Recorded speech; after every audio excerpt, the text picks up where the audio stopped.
Schubert's first impromptu in C minor is the longest and most abstract of the set. But what if I told you it could be a love story involving three characters? Not in a stereotypical love triangle, but rather, at the end, nobody is left happy. Today in LIMM, we will examine this love story gone awry.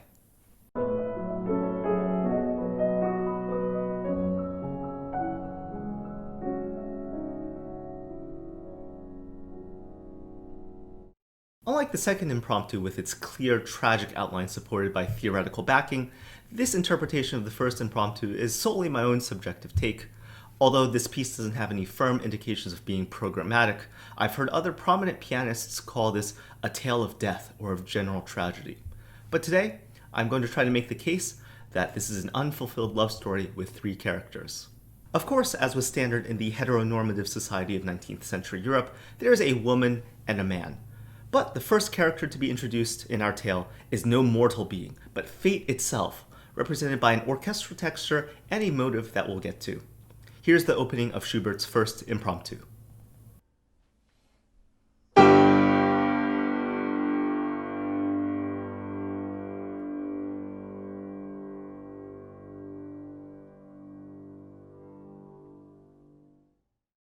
Wow, what an incredible opening! And no, I'm not being sarcastic here. The open Gs in fortissimo dynamics span boldly across 4 octaves as fate declares itself the controlling factor of the piece.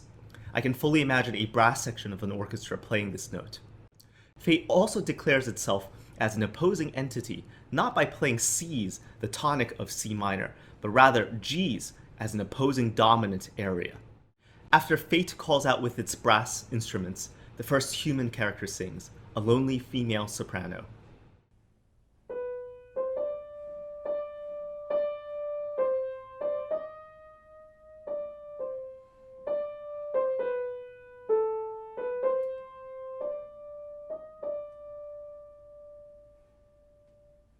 With the slurs, single melodic line, and stepwise motion, Schubert is without a doubt writing a vocally inspired melody.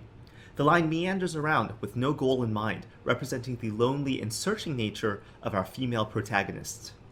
The most distinctive feature of this melody is the 3 repeated notes near the beginning, which for now is an innocent gesture, but later on fate will take these 3 notes and use it to violently interfere in this love story.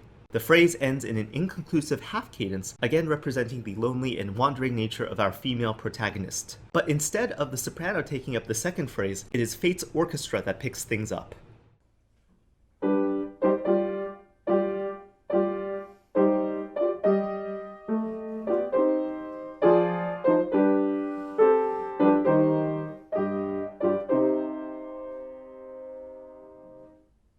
What a complete shift of character and mood. The texture is more dense, with instruments of the orchestra playing in a chordal manner. Schubert writes staccato markings, which gives the second phrase a terseness that the first phrase did not have. It is also resolute, with Schubert ending the second phrase in a perfect authentic cadence in C minor. The soprano and fate alternate 4-measure phrases, and fate always remains in control. The soprano is in quieter piano dynamics and ends her phrases in half cadences, while fate gradually gets louder and louder, always ending on C minor. To me, this introductory section could be considered the soprano in the present, much older and reminiscing on the past, with the aura of fate ever near. The opening ends in A-flat major, and this harmonic shift raises the curtain to our actual love story as we move from a lonelier present to a rosier past. This next section presents a younger and much more confident soprano, supported by a triplet accompaniment pattern, more assertive dynamic swells, and actual authentic cadences in A-flat major. Full of optimism and life, she explores the possibilities of happiness and love.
Soon after, our third and final character, our male tenor protagonist, appears, also in A-flat major. Notice how the melody is the same gesture as the opening, with those persistent repeated notes at the beginning of each phrase, which will eventually be the undoing of this love story.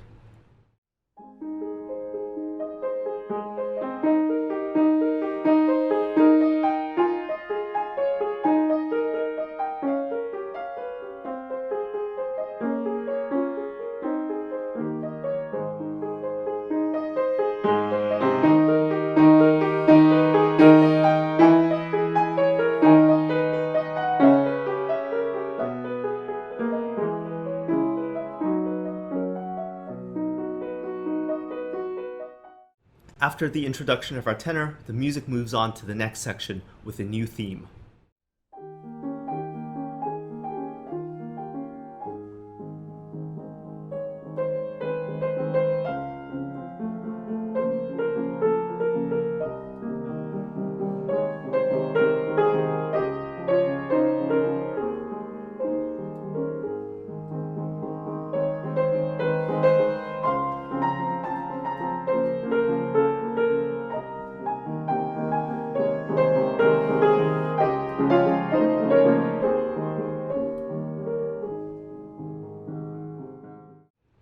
This is one of the few truly gorgeous moments of the piece, and rightfully so, as it is a duet between the soprano and tenor lovers. As the left hand dutifully plays its repeated note accompaniment, the right hand has double duty with two melodies, playing off of each other and combining together in rapturous harmony. Let's take a closer look at the accompaniment. Notice anything familiar? These repeated triplets are a diminution of the repeated melodic notes in the previous sections. They start off innocuously enough in this accompaniment, but will gradually swell in divisiveness and henceforth will be referred to as the fate motive. Our main conflict starts at this point. As there is no text for this solo piano piece, I won't speculate to the nature of these conflicts. The fate motive remains a constant dividing force as an unrelenting accompaniment bass, reminiscent of the ostinato bass in Schubert's Erlkönig. The harmonies shift back towards a dark C minor, with intense chromatic passing gestures further heightening the drama.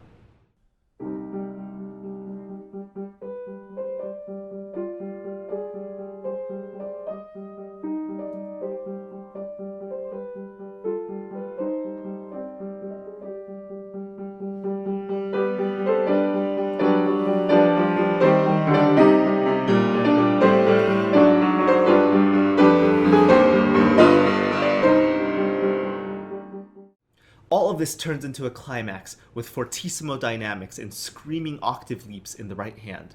All the while, the underlying fate motive dictates the gravity of the conflict, separating our lovers and acting as a figurative and musical divide.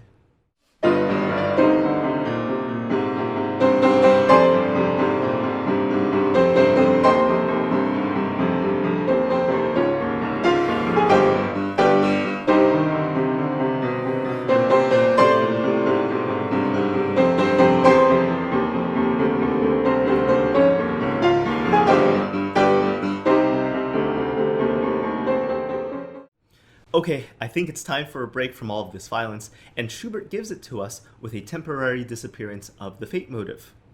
Although no longer violent, the section is still very uneasy, signifying some lingering romantic conflicts, with the left hand playing notes offbeat that interrupt and destabilize the soprano trying to sing her melody.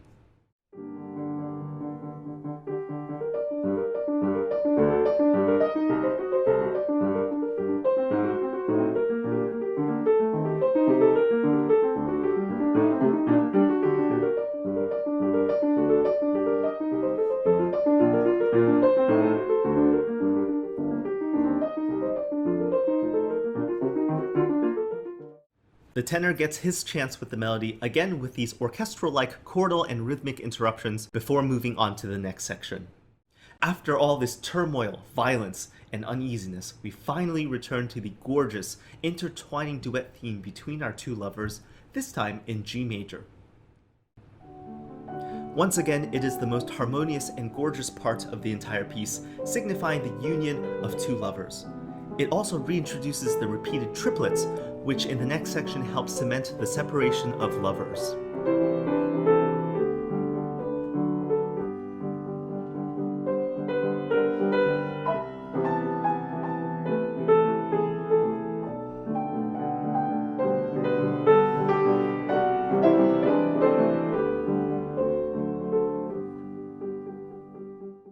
One especially poignant moment comes a bit before the end when the soprano has her lonely melody from the beginning in C minor ending on a half cadence.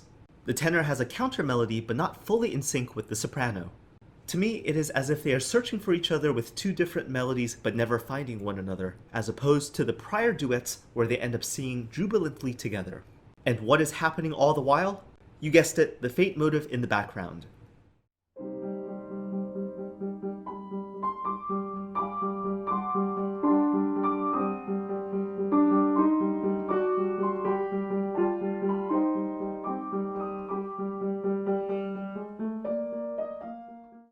Let's talk about the end now. By this point, I think it's safe to assume that fate has succeeded in separating the lovers, but let's just see how this separation occurs in the music. First, the soprano sings her lonely melody from the opening, all the while interrupted by reminiscences of the opening orchestral G. The tenor joins the soprano for a few notes. I believe this is one of those occurrences where although they are technically singing the same notes, they are doing it independently and apart from each other due to fate's interruption. Next, the tenor takes up the same lonely melody with more orchestral G recollections. The soprano joins again musically together, but emotionally separated.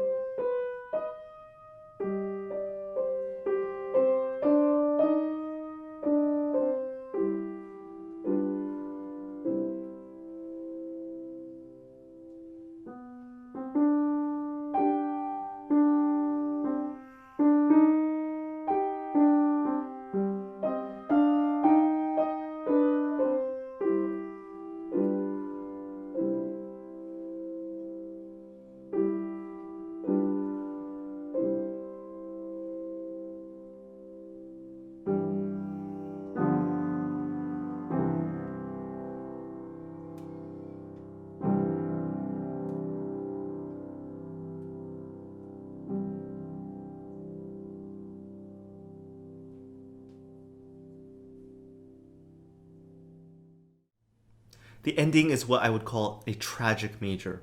People often say that Schubert can write in the major mode but still portray unbelievable sadness. I think this is one such case, and this sadness is supported by this love story gone awry. I hope this video helped you understand Schubert's first impromptu a little bit more. Again, this idea of a tragic love story is my own subjective take, and if you have a different interpretation, I'd love to read it in the comments below. Hit the like button and subscribe for more episodes of LIMM, including future episodes on the third and fourth Schubert Impromptus.